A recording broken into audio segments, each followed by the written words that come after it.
Nagaan Waaqayyo hunduma keessaniif haa ta'u.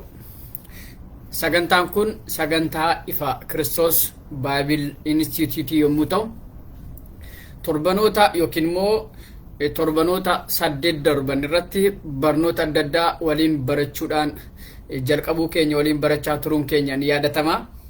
Har'as gara barnoota keenyaatti otoo hin deemiin macaafa qulqulluu keessaa macaafa Qorontos isa duraa boqonnaa 2 lakkoofsa 4 haga 7 nan dubbisa. Akkas jedha: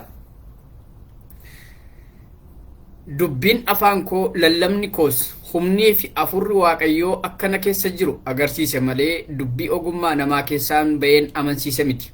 Egaa amantiin keessan humna Waaqayyoo irra malee ogummaa namaa irra hin dhaabbanne.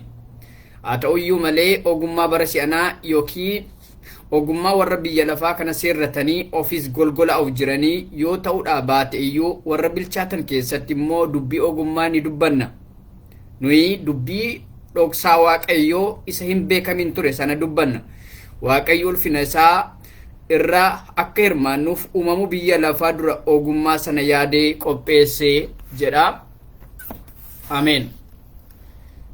Otoo gara barumsa kiyya har'aatti hin deemin dura magaalaa Naqamtee keessatti gartuun ifa Kiristoos Bible Institute leenjii qopheessinee hoteela Miltoom keessatti aga nama 400 qabu waa'ee dhoksaa bara dhumaa, waa'ee raajotaa akkasumas teknooloojii fi taatee barsiisa sobaa irratti yeroo ammaa kana tireeningiin yookiin immoo leenjiin gaggeeffamaa jira.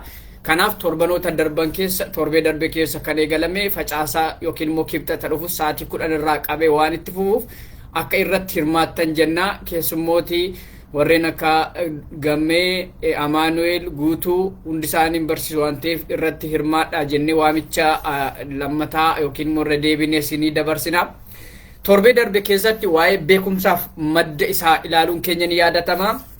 Kanaaf spliitli goonee beekumsi maalii, ogummaan maal jennee lafa keenya irra.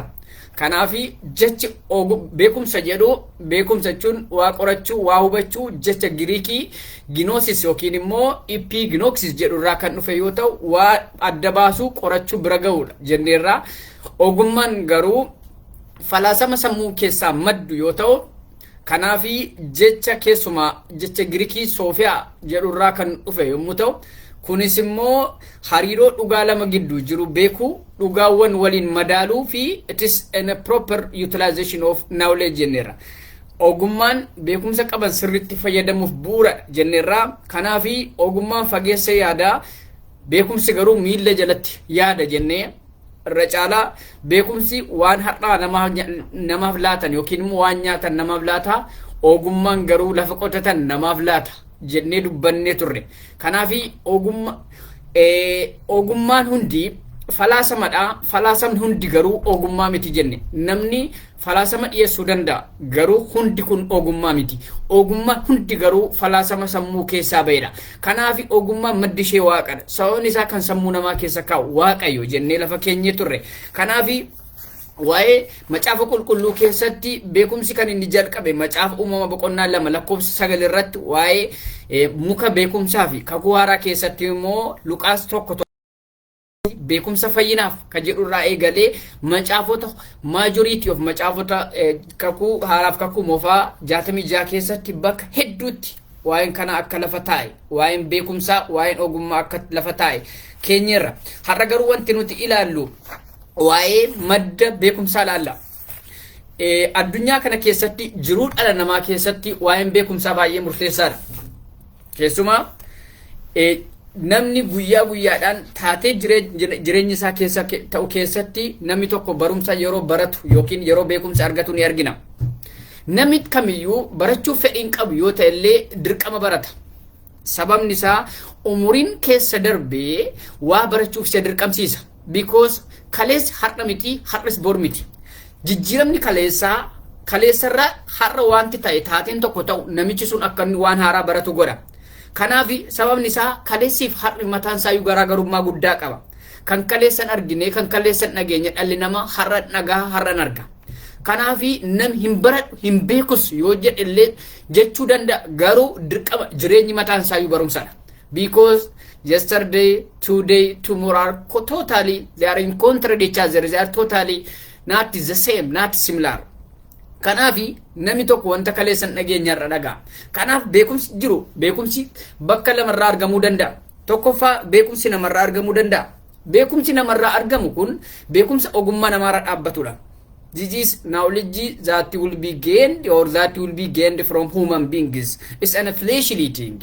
Kanaaf inni kun beekumsi namarraa argamu kun shaakalliif tattaaffii dhala namaarratti kan hundaa'edha.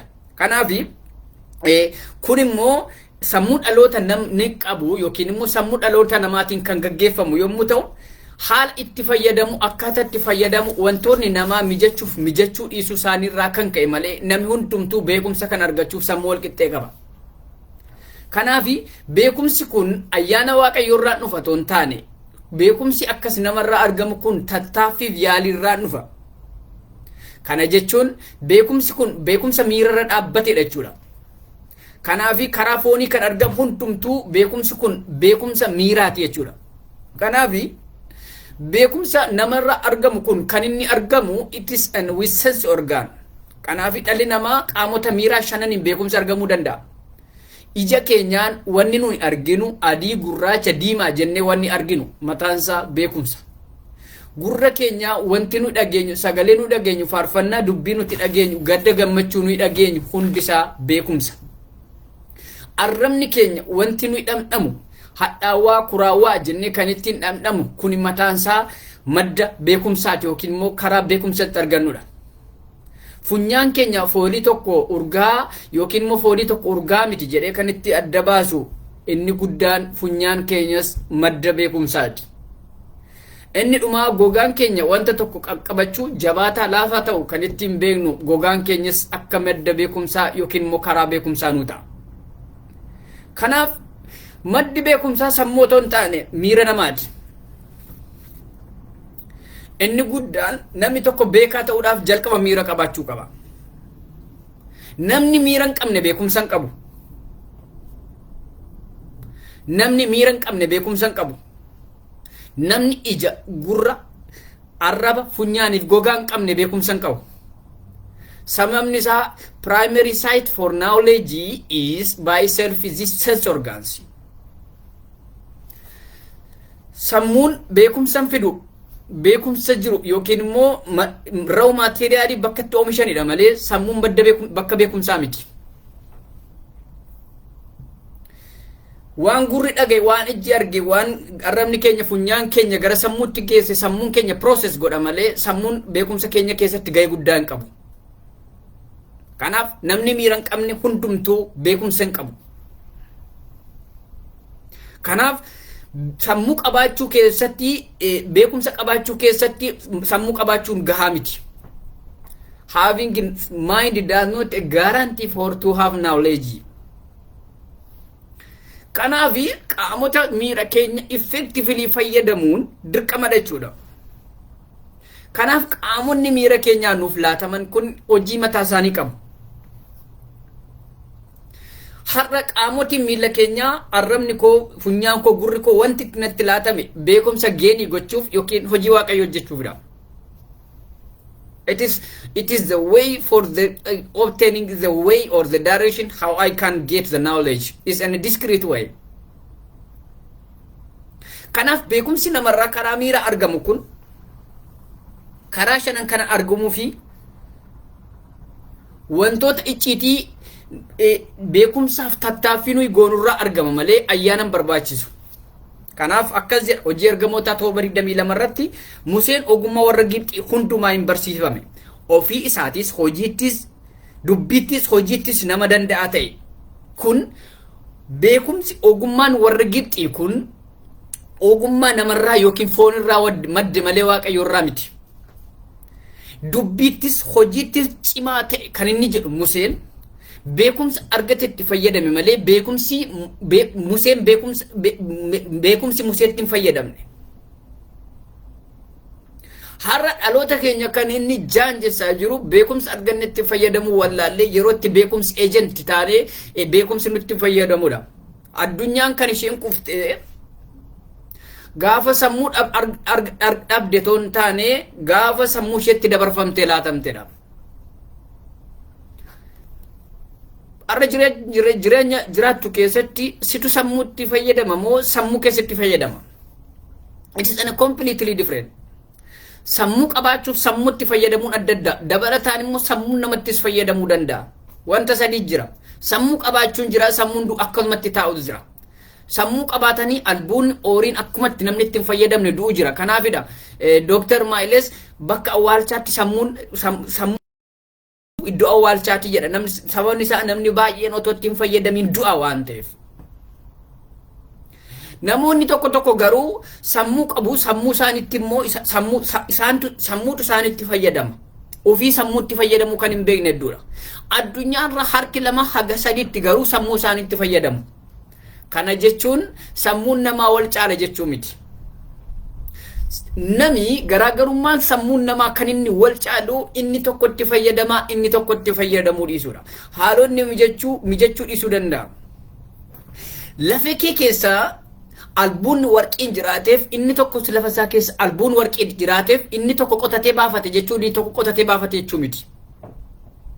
Inni tokko lafa isaa keessa effectively materiaalii qaba akkatti qotatan beekuu danda'a. Inni tokko garuu akkatti qotatan beekuu dhiisuu danda'a. Lafa tokko qotee bulaaf laattanii inni tokko bara kuntaala 20 yoo argate inni tokko nama biraaf bara dhufu laatta inni tokko immoo kuntaala 10 argachuu dhiisuu danda'a. Because the way they utilize, the way they plow, the way they are using the fertilizer determines. Bear in mind. Inni guddaan wanta nu irra jiru utilize gochuu dhiisuu danda'udha malee addunyaan kun sammuu dhabaluu wal caala jettee walii laatti sammuu waliin caalu. Kan wal caalu garuu haala ittiin sammuu keenya nu ittiin fayyadamnudha. Inni tokko isaa fi ifeetti fayyadamuu danda'a. Carraawwan jiran baariiwwan jiran bira darbeetti fayyadamuu danda'a. Kana opportunity argachuu danda'a. Isa tokkoof haalli milkaa'uu dhiisuu danda'a. Inni tokko akkatti qotu beeka, inni tokko akkatti hin qonne beeka. Kanaaf lafa qabaachuu jechuun qotanii nyaachuu miti.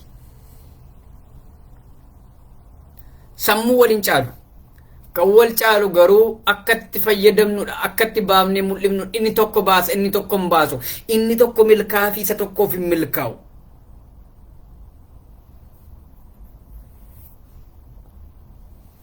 Kanaaf yeroo tokko yeroo itti beekumsi nutti fayyadamu jira. Qaamni miiraa keenya nu laatame it is a precious thing. Hojii Waaqayyoo hojjechuu ulfina Waaqayyoo hojjechuudha. Kanaaf Macaafa Qorontos bakka amma dubbise 2:4 dubbiin afaan koo lallabni koo humni afurri Waaqayyoo akkana keessa jiru agarsiise malee dubbii ogummaa namaa keessaa baheen amansiise miti jedha. Garachuun kutaa kana keessatti Phaawulos dubbiin ogummaan dubbatamu akka nama amansiisu hubachiisa. Akka dubbii armaan olirraa hubannutti dubbii ogummaa namaa keessaa baheen amansiise miti yeroo jedhu ogummaa namaa gararraa wanti amansiisu tokko jira jechuudha kutaa kana keessatti. Kanaaf waan amansiise duwwaaf ogummaa namaa miti hin jennu. Should have to be taken interpretation. Waan si amansiise tokkoof, waan dubbii bareedaa tokkoof, waan gaarii dubbatuuf inni kun ogummaa bareedaa qaba. Dubbii amansiisaadha jechuun dandeessu. Lallabaan tokko waan bareechee dubbatuuf dubbiinsaa waan bareedaa ta'eef, waan wal qabataa ta'eef, consequenceinsaa waan gaarii ta'eef dubbiin kun dubbii ogummaatiin jedhamu. Because maal jedha dubbii ogummaa namaa keessaa ba'een amansiise miti jedha. Sababni isaa dubbiin ogummaa namaa keessaa ba'es amansiisuu danda'a. Take it while you are journey from here to there. Kanaaf beekumsi namaa kun beekumsa foon irratti beekumsa qaama miiraa irratti hundaa'edha. Kanaaf sammuu kana keessa kan jiru haalatti adda baafnee mul'isnutu adda adda ta'a malee kaappaasitiin albuun nu keessa taa'e wal qixxeedha. Ija nuu laatame inni tokko fagootti arga inni tokkoof jalatti arguu dhiisuu danda'a. Kana jechuun vooluumiin yookiin immoo bireenii sammuu keenyaa waliin caalu jechuu miti. Fakkeenyaaf kan Albert Einstein yoo ilaaltan paaretiyaan loobiinsaa karaa duubaa hamma nama tokko sadii guddachuu danda'a. Guddata. Yeroo darbe qorannoo gaggeeffameen Albert Einstein sammuun isaa karaa duubaa paaretiyaan life it's around the beyond the lobar layer sana kan jiru nama sakaan irra guddaadha. Kanaaf Albert Einstein calculationiidhaan cimaadhaan lafa kaa'u. Waa isinitti hima. Guddinni sammuu vooluumiin sammuu thinking guddaa qabaachuu miti. Nami tokko iji isaa xixinnaateef arga jechuu miti, iji isaa gurguddateefis baay'ee arga miti. Gurri kun akka diishii waan ta'eef oduu addunyaa dhagaas miti, waan xinnaateefis dhaga'uu dhiisuu danda'a miti. Afaan kun garmalee waan bal'ateef waan addunyaan nyaatu, waan xinnaateef isa gabuun bulu. Bireen vooluumiin isaa guddate jechuun garmalee yaade miti. Buqqeen sammuu kun garmalee guddateef garmalee yaadu, garmalee xiqqaateef yaaduun dhiisu. Harki kun narraa citeefis yaaduun dhiisu, harki lamaan isaa citeefis yaaduun dhiisu. Sababni isaa thinkingiin kaappaasii keenya jiru gubbaarraa nutti laatame eenyummaa identity ego keenya wajjin nutti laatame malee eenyummaan namaa kan gargar citu miti. Kanaaf sammuu kaappaasitiin guddaa nu keessa taa'u kun garmalee yaaduu dhiisuun isaa vooluumii isaa taane wanna nuyi keessa jiru akkatti baafnutti inni tokkoof milkaa'uu dhiisuu danda'a. Malee kaappaasitiin bireenii keenyaa daannutti determines inni tokko caala jechuu hin dandeenyu. Addunyaarra sammuun wal caalu hin jiru. Addunyaarra kan wal caalu garuu sammuu ofitti fayyadamu wal caala. Inni tokko ifuufii danda'a, inni tokko ifuufii dhiisuu danda'a.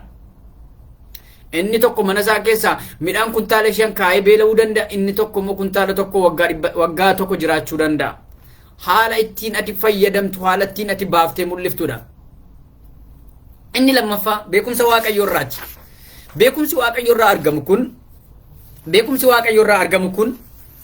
beekumsa miira namaatiin argamu otoo hin taane beekumsa dubbii dhugaa Waaqayyoo sagalee Waaqayyoo irraa dhaga'uu fi beekumsa ayyaana Waaqayyoo irraa maddu irraa kan dhufudha.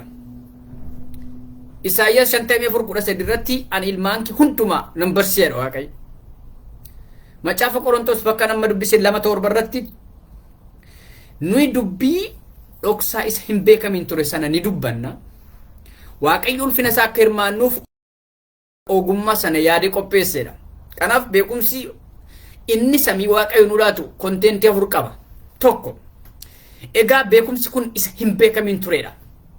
Kana jechuun isaarra mul'atee bor evaporate ta'u miti. Beekumsi inni biyya lafaa kun xiqqoo ishee mul'atee xiqqoo ishee gadi bu'uu danda'a.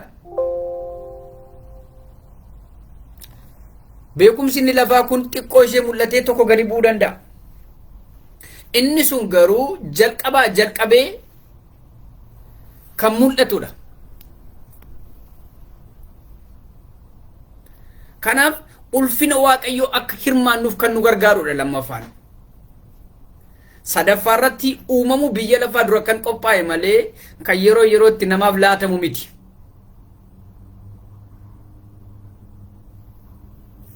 Inni arfaffaan kan inni qophaa'es Waaqayyo biraati. Beekumsi kun kan inni qophaa'es maddisaa Waaqayyo biraati. Kanaaf iddoo kana keessatti wanni hubatamu irra jiru beekumsi akkasii kun qorannoo yookiin immoo yaalii tattaaffii irraa kan dhufu otoo hin taane beekumsa ayyaana Waaqayyoo irraa dhufudha. Macaafa Qorontos isa 1:30 irratti Waaqayyo Kiristoosiin ogummaa keenya nuuf godhee isumaan qajeelota taanedha.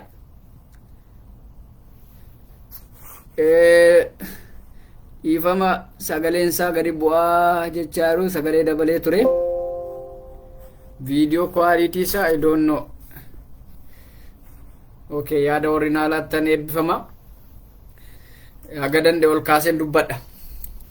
Kanaaf akkuma wal bira qabnee ilaallatti beekumsi afuuraa foonii totally completely adda addadha jechuudha. Maddi isaanis beekumsa. Kanaaf beekumsi foonii gaafa laallu wanni dhalataan tokko waggaa 10 irraa qabu waggaa 20 irraa beeku warra dhalataa waggaa 5 irraa beeka.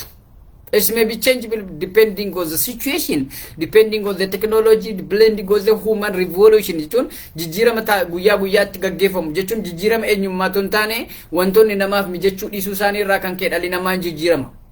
Sababni isaa dhalli namaa kaleessa kan kaleessa uffate irra uffatu waan kaleessa nyaate irra nyaatu. Kanaaf asirratti wanni hubatamu irra jiru har'a beekumsi baay'een gad fagaachaa deema deeply beekumsoonni kun baay'ee guddachaa deemu. Kanaaf maal hubachuu dandeenya beekumsi akka baay'achaa jiru Daani'el 12 irratti dubbata. Kanaaf barichi kun bara dhumaati macaafa Ximootiyoos 6:20 irratti akkas jedha wanta soba jedhame dhugaadhaan mormu irraa fagaadhuudha. Wanta soba isa beekumsa jedhame dhugaadhaan mormu irraa fagaadhu jedha. Wanta beekumsa jedhamee dhugaadhaan mormu irraa fagaadhuudha. Kanarraa wanti hubatamu beekumsa soba deeggora irraa wallaalummaa dhugaa dubbatu wayya. Irraan deebi'a. Beekumsa soba deeggarurraa wallaalummaa dhugaa dubbatu wayya. Wanti soba garuu beekumsa jedhamee maqaa bareedaa qabu kun akka jiru nu hubanna. Soba garuu kootiif beekumsa uffata.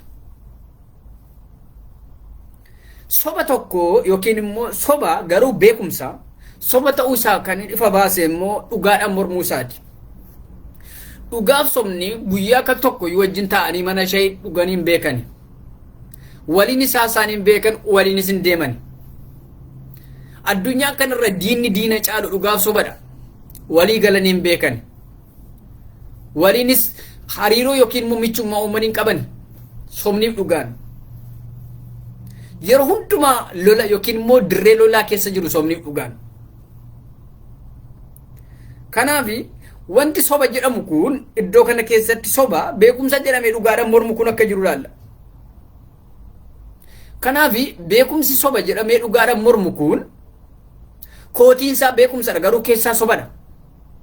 Kanaaf jakkeettii bareedaa uffata. Har'as wanti hubatamuu qabu asirratti addunyaa kana keessatti inni guddaan macaafni kunis kan inni dubbatu nun kan rakkisaa fidu soba malee beekumsa miti. Keessi isaa sobadha bakkeen isaa kootii yookiin immoo jakkeetti beekumsa uffata. Kanaaf bakkeen isaan bareeda keessaa garuu summiidha. Har'a promoshiniiwwan addunyaa keessa jiran baay'een isaanii kootiin isaanii bareedaadha dubbiin isaanii bareedaadha garuu keessa summii qaba. Nan jedha ilaali obboleessa obboleetti koo kanatti ilaaluu qabdu beekumsa isa kootii isaa ilaalu otoo hin taane keessa shamizii isaa ilaali. Kan ilaalamuu qabdu keessa isaa ilaali malee bakkee isaa ilaali duwwaan ilaaliin waan uffatee waan bareedeef gaariidhan jedhi. Raajonni sobaayyuu kootiin isaanii bareedaadha hoolaadha keessa isaanii yeeyyii ta'e malee. Irra kan bareedan keessa summii kan namaaf horan hedduudha waan ta'eef. Irra bareedu keessa summii kan horan lakkoofsan qabani. Irra duwwaa beekuun gatiin qabu. Akka raajotaa irri isaanii jakkeettiin isaanii hoolaa keessaanii yeeyyota ta'e har'as immoo beekumsa jedhamee kan dhugaadhaan mormu hedduu jira. Bear in mind gara deemtu kallattii deemtutti beeki. Har'ayyuu wanta ati barattu hundisaa beekumsa miti. Gar tokkoon isaa beekumsadha fakkaatee garuu sobadha. Waan sobaa keessatti hirmaatiin beekumsa sobaa keessatti hirmaatiin kootii isaa ilaaliin keessa isaa ilaaliin kan bakkee uffate ilaaliin gogaa isaa ilaaliin keessa isaa ilaaliin. Macaafa Ximootiyoos 6:21 irratti isa duraa irratti namni gar tokko beekumsa si jedhame kan arganneerra jedhanii in himu isaan garuu karaa amantii akeekkatan dhabaniiru jedha. Kana jechuun karaa amantii akeekkannaa kan nama dhabsiisu beekumsa toon taane beekumsa soba jedhamedha. Kanaafi sobni beekumsaan waamamuun kun akeekannaa amantii doomsuuf maalummaa beekumsaa arganne beekuun qabna. Beekumsi dhugaa hin tumsine kamiyyuu gufuu akeekannaa amantiiti. Beekumsi dhugaa mormu kamiyyuu gufuu akeekannaa amantiiti. Kanaafi kan ani mormu kanatti mormu qabdu beekumsa ton taane beekumsa sakootii yookiin immoo jakkeettii yookiin immoo uffata beekumsaa uffate sanadha. Kan addunyaa jeeqaa jiru warra kootiin isaanii bareedaa keessaanii summii horanidha. Dubbii bareedaa keessaanii duuba jiru. Warra fuuldura fi ilaalin duubaa warra kwaayiroota laali. Isa fuuldura beeku miti jalloonni keessas jiru waan ta'eef. Barichi baratti beekumsi gaarii fakkaatee sammuu dhalootaa nyaachaa jirudha waan ta'eef. Macaafa Qorontos 1:25 irratti isa duraarratti akkas jedha. Wanti gowwummaan Waaqayyoo fakkaatu ogummaa namaarra hin caala. Wanti dadhabbii Waaqayyoo fakkaatus jabina namaarra hin caaledha. Kana jechuun haga fee beekuu dandeessa. Haga fee barachuu dandeessa. Sadarkaa barnootaa qabaachuu dandeessa. Haga fee qabeenya horachuu dandeessa. Whatever hamma fee fiiguu dandeessa. Meetira 100 Hussein Boltis ta'e isa abbaa 100 Kipchogees ta'e abbaa kiiloomeetira 10 ta'e abbaa kiiloomeetira 42 fiigi. Barfatee qabu Waaqayyoon dursuu hin dandeessu. Fiigichi kee guddaan suuta deemu Waaqayyoon dursu. Kana beeki.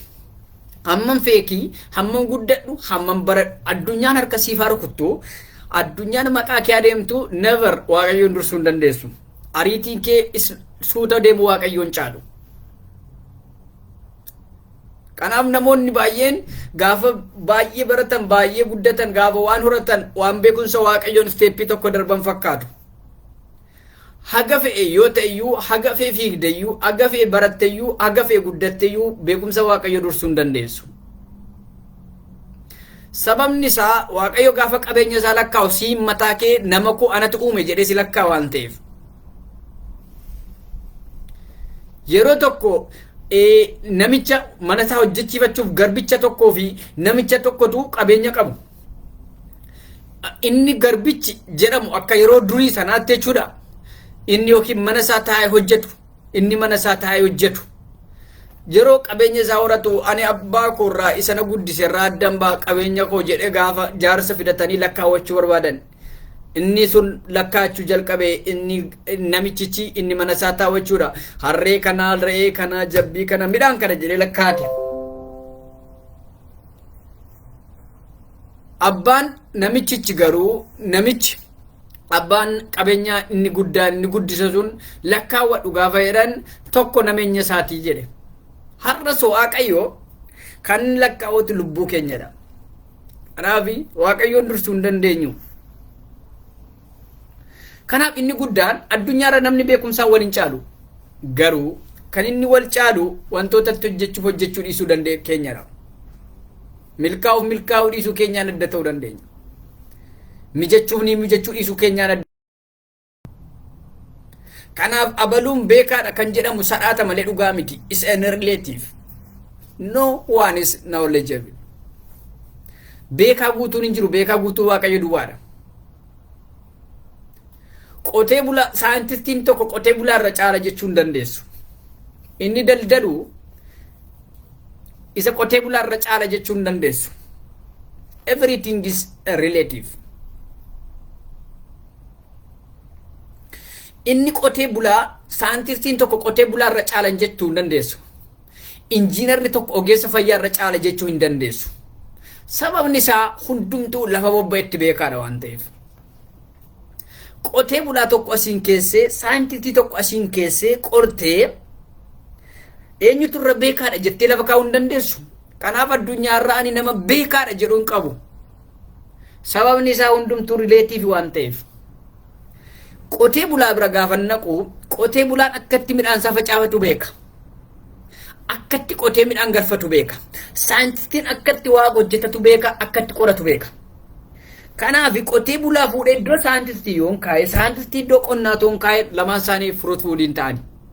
Kanaaf inni kunis lafa jirutti beekaadha. Inni kunis lafa jirutti beekaadha. Daldalaa tokkoo fi ogeessa fayyaa tokko yoo walitti fide Ogeessi fayyaa akkatti nama yaalu beeka, daldalaan garuu akkatti daldalu beeka. Daldalaa tokko bakka ogeessa fayyaa yoon kaa'ee fi ogeessa fayyaa bakka daldalaa sana yoon kaa'e jarri kun furuutti yookiin immoo bu'aan buusan. So eenyutu irra beekaadha jechuu hin danda'a. Addunyaan kan isheen nama beekaadha jettu beekumsa qalamaa duwwaadha yookiin immoo isa iskiriptoodhaan barreeffamudha. Kun garuu beekumsa namaa hin mul'isu. Sababni isaa har'a namni hin baranne qalama tokko barreessuu hin dandeenye isa barate caalaa kan yaadu hedduu jira. Otoo barumsi nama guddisa beekumsi nama guddisa fageessa ta'ee silaa nama barate qajeelaa ta'a ture. Garuu irra caalaa jallootaa iyyuu qajeelota kan ta'an warra baratedha. Kanaaf abaluu beeka abaluu hin beeku jechuun addunyaa keessaa the most word I hate jireenya kootti. Nama beeka hin beeku jechuu hin danda'u. Ani nama hundumtuu fuula waaqayyotti beekaadha. Innatu iyyuu akkatatu beeka baasee. Inni sobu iyyuu akkatti sobu beeka. Saayintistii tokko fuute hati yoo jette hatuu dhiisuu danda'a baasee. Waan hundumtuu akkatti beeka. Kanaaf inni hatu iddoo hatuutti beeka baasee. Hanni gaarummaa yoo dhabelle. Inni qotu iddoo qotutti beeka. Inni daldalus akkatti daldalu beeka. Inni karaarra taa'ee kadhatullee akkatti kadhatu beeka. Kanaaf waaqayyo maal jedha nam hundumaa iddoo isa barbaachisu lafa barbaachisu uuma hundumaa danda'ee jiraachudha. Namni wal dadhaba haalli wal dadhaba garuu waaqayyo hundumaa keenya danda'ee jiraachisa amala keenya hundumaa danda'ee jiraachisa. Kanaaf ani eenyuun hin caalu eenyuun gadis miti eenyuun ol miti addunyaan kun fuula waaqayyoo duratti akkas jette namni isheen kan ishee wal caaltu garuu yoo tokkoof tokko fuula waaqayyoo duratti mucaa waaqayyoo ta'uuf waaqayyoon amanuu dhiisuu duwwaatu nama gargar baasuu danda'a. Sababni isaa dhumni nama hundumaa mootummaa waaqayyooti waan ta'eef. Isheen nama adda adda baasuu dandeessa. Waaqayyoon beekuun beekumsa caaludha. Isheen kun addadha. Isheen kun ishee samiiti malee ishee lafaa miti. Ishee lafaa gaafa lakkooftu waan fagoo nama deemsu. Ishee samii sana garuu gaafa laaltu waaqayyoon qabaachuun beekumsa tokkoffaadhaan. Malee saayintistii ta'uu, PhD qabaachuu, dooktarii ta'uu, qotee bulaa beekamaa ta'uu, abbaa qabeenyaa duwwaa ta'uun kun beekumsa miti. Bu'aa beekumsaa yookiin immoo bu'aa eebbaa ta'uu danda'a. Waa'ee eebbaaf bu'aa eebbaa torbee darbe isinitti meera. Kanaaf bara jiraattan keessatti abaluun beekaadhaan jedhiina. Abaluun beekaadhaan jedhamu abaluun nama jedhamu. Namni tokko beekaa jedhamuuf jalqaba nama ta'uudha. Inni guddaan nama sirrii ta'uudha. Kanaaf beekaan lafa kanarra addunyaa kanarra hin jiru wallaalaanis hin jiru. Hundumtuu fuula waaqayyootti nama mucaa waaqayyooti. Atis mucaa waaqayyooti. Fuula waaqayyootti gaafa dhiyaattu hiriirri fuula waaqayyoo saayintistoonni as goraa warri biyya bulchitan as goraan jedhamu warri gurguddoon dura goraan jedhamu warri kan kootaatan dura goraa jedhama malee waluma qixxee hiriirta gaafa sana nannaan ani akkasan ture birtikoon bareeduu qabeenyaan qabu jechuun hin jiru waluma qixxee garaa kee dhiibdee dhaabbattee ilaalta ani sadarka ulaagaan hin jiru ulaagaa jedhu yoo jiraate laphee qulqulluu waaqayyoon beekuuf isaaf jiraachuudha. Kanaaf addunyaarra beekaa sirriin hin jiru wallaalaa sirriin hin jiru hundumtuu fuula waaqayyootti beektotadha. Beekumsi keenya waliin caallu garuu lafa hojjennu irratti waa milkaa'u dhiisuudhaan wal caalla. Inni tokko isaaf milkaa inni tokko isaaf hin milkaa'u. Inni tokko waan qabutti fayyadamu inni tokko hin qabutti fayyadamu dhiisuu danda'a. Inni tokko birrii 100 waan guddaa bita inni tokko immoo 1000 waan xinnoo bituu danda'a. Inni tokko lafa xinnoorraa waan guddaa galchata inni tokko immoo lafa guddaarraa waan galchachuu dhiisuu danda'a. Kanaaf risoorsii qabnu wanta nu keessa jiru kana sammuu hamma waangoo jirtu kana keessa itti fayyadamuu dhiisuun keenya sammuu namaa keessatti beekaan wallaalaa nama jechi garuu miti. Nan jedha sammuu si keessa jiru effectively itti fayyadame. Kana jechuun ati beekaa taate jechuu miti wallaalas miti. Fuula waaqayyootti wallaalaa beekaan hin jiru. Ati yoo wallaalte iyyuu Kiristoos irratti beekumsa gaafa Kiristoos irratti hidhamu ati beekaadha. Kanaaf wallaalummaan koo minus my life minus wallaalummaan koo samiirraa Kiristoos gad dhufuurraa kan ka'e jireenyi koo ida'uu ta'e. Kanaaf wallaalummaa koo irratti gaafa Kiristoos fannoo irratti gad qaraanii irratti dhangalee kaa'e ani beekaadha. Sababni isaa ani hiika beekumsaa sirrii kan itti laadhu Kiristoos hin beekuudha. Inni lafarraa sababni isaa har'aa yoo wanti tokko natti irratti har'a sammuu kun na keessaa fuudhamnaan hojjechuu dhiisuu danda'a. Kanaaf sammuu koo kun kan Kiristoosidha. Kanaaf harki koo ijji koo kun kan Kiristoosidha. Har'a ijji koo dargu taanaan ani boru beekaa ta'uu dhiisuun koo ni nafa. Kanaaf ani kan hin galateeffadhu sammuun kunis ijji kunis kan kooti gurri kunis kan kooti inna keessa jiru aniyyuu kan kooti. Kanaaf qabeenya koo lakkaatoon taane ani qabeenya Waaqayyoo keessatti nuuf lakkaa. Ani mana Waaqayyoo keessatti nuuf lakkaa. Kanaaf beekumsi lafarraa walitti dhiphachaa deemti beekumsa samii garuu bal'achaa deema. Inni namarraa argattu gaafa digirii tokko digirii lama jettee gara speeshaalitii tokkotti walitti dhiphachaa deemta. Inni samii garuu gargar bal'achaa deema. Gaafa dubbii Waaqayyoo dubbiftu, gaafa sagalee Waaqayyoo dubbiftu, dubbii samii bal'achaa deema, gargar bal'achaa deemta, waa'ee addunyaa beekaa deemta.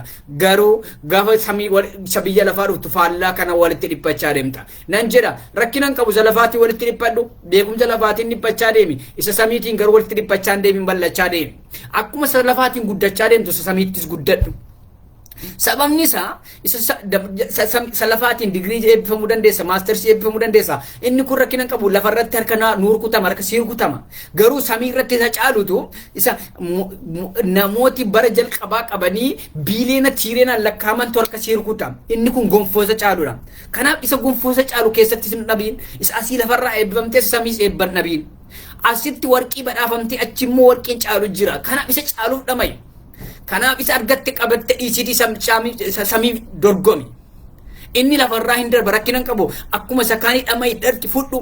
Kanaafidha biiligiraam lafarra gaafa jiraadhu akka nama bara baraan jiraatutti samiirra garuu akka nama borganam ol butamutti qophaa'a kan inni jedhe. Isa samiifis qophaa'e, isa lafaafis qophaa'e. Akkuma isa lafa kanarra lakkooftu, akkuma barumsa lafa kanarraa lakkooftu, beekumsa lafa kanaa, qabeenya lafa kanaa lakkooftu, isa kanas lakkaa inni kun buddeen jiraan nyaati. Innati barattee digirii laattu buddeen si nyaachisa. Inni kun garuu jireenya bara baraa si nyaachisa. Inni kun waggaa 60-70 si jiraachisa. Innati barumsa iskiriptootiin barreessitu kun waggaa 60-70 yookiin miindaa si nyaachisa. Inni kun garuu jireenya bara baraa si nyaachisa. Galaa kee bara baraati. Kanaaf garaa kee bara baraa irraa addan bahiin. Haala ilaaliin bara ilaaliin. Kanaaf beekumsa itti fayyadami malee beekumsi takkaasitti hin fayyadamiin. Sammuu qabeenya jechuun beekumsa qabeenya miti. Kanaaf jireenya jiraattu keessatti beekumsa itti fayyadamuu qabna malee beekumsi nutti fayyadamuu qabu. Kanaaf inni jalqabaa beekumsa itti fayyadamuu qabna gaafa jiru jalqaba kan nuti itti laachuu qabnu Kiristoosidha. Lammaffaatti immoo sammuun keenya kontiroolii keenya jala ta'uu qaba. Kana jechuun Waaqayyo waan hundumaa keessaa beekumsa keetti ofitti laatiin. Sittilaatiin jireenya keetti si dabarsii ofitti sillaatiin. Diinni kee inni guddaan si mataa keeti.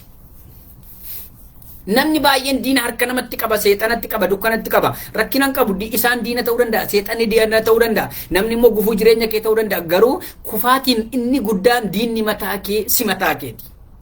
Sammuu keetti dabarfamtee kenninaan kufuu keeti. Sammuun keetti dabarsitee kette taanaan lafa ooluu qabdu dhiisee lafa oolle si oolcha. Hojjechuu bakka qabdutti raffisuu danda'a. Kanaaf uf shakkiyati nama shakkiin. Kanaaf isa keessa kee borsi bita malee isa bakkee kee dhufu miti rakkinan qabu inni nama bira dabarta inni haala bira dabarta. Kanatti biran darbine garuu isa keessa kee irraa maddudha. Inni keessa kee maddu kun yoo sammuu keetti dabarsitee of laattee lakki cubboo jedhu siin jechuu danda'a, lakki bashannana siin jechuu danda'a, lakki deemna siin jechuu danda'a. By the way lubbuuf hafuuratu kan Waaqayyooti malee foon sammuun kan lafaati. Kanaaf sammuunis akkuma warra foonii lafatti gammaduu barbaaddi. Kanaaf yoo hundumaa jireenya kee mormiti. Kanaaf Waaqayyo sammuu keetti sin laatiin ofiisa ofitti yaa danda'u malee. Sammuu keetti ofitti laati Waaqayyo. Sammuu keetti sillaatti ofittis amanee sillaatti sababni addunyaa irra daanjeriin jiru sammuu keeti. Sammuu keetti laatamne jennaan sammuun kee gara barbaaddetti baatte si deemti. Kanaaf kun immoo kufaatii addunyaa keessa isa cimaaf inni guddaan isa kanadha. Sammuun kee diina keessa guddaadha. Sammuun kee diina kee keessa isa guddaaf isa cimaadha. Lafan taane si oolchuu danda'a, iddoon taane si kuffisuu danda'a. I pray. In mighty name of Jesus Christ. Siin kadha. Waaqayyo bara jiraattu keessatti sammuu keetti sillaatiin. Ati kan itti laatamu kaayyoo kee mul'ata keessa uumamtedha. Inni jalqabaa garuu Waaqayyoodha. Kanaaf isa lafaattis guddadhu isa samiittis guddadhu. Garuu inni caalu isa samiiti. Isa lafaas akka nama lafa jiraatutti akka nama barbaraan jiraatutti compete godhi. inni samii immoo caala akkuma barattee barumsi kee beekumsi kee dagaagaa deemu inni samii sitti bal'achaa deemuu qaba sababni isaa is an eternal but what is seen on fleshly on this earth is a temporal thing. It is for a short period of time, but be reminded that you will live with Christ for eternal. Think of heavenly prize. Think of heavenly gift. Just all the time adoring the mighty name of Jesus Christ. Ati kaabinee samiirra darbee deemudha. Kaabinee samiirraati malee kaabinee lafarraa miti. Yookiin immoo dorgomaa lafaa duwwaa ton taane isa samiiti. Isa lafaafis jiraadhu isa samiifis jiraadhu. Garuu sammuu keetti of illaatiin. Garuu waaqa jireenya keetti of illaatiin. Inni guddaan diinni kee simataa keeti. Ati nam milkaa jette taanaan immoo milkoofta. Namni waanuma hammaarrachuuf kaatuun hammaarrata. Sababni isaa macaafa fakkeenyaa 16:9 irratti namni yaadee akeeka waaqayyo fiixa baasaa jedhama. Lafa argite geessa malee lafa argine hin geessu. Waanuma yaadde argatta malee waanuma yaadde hin argattu.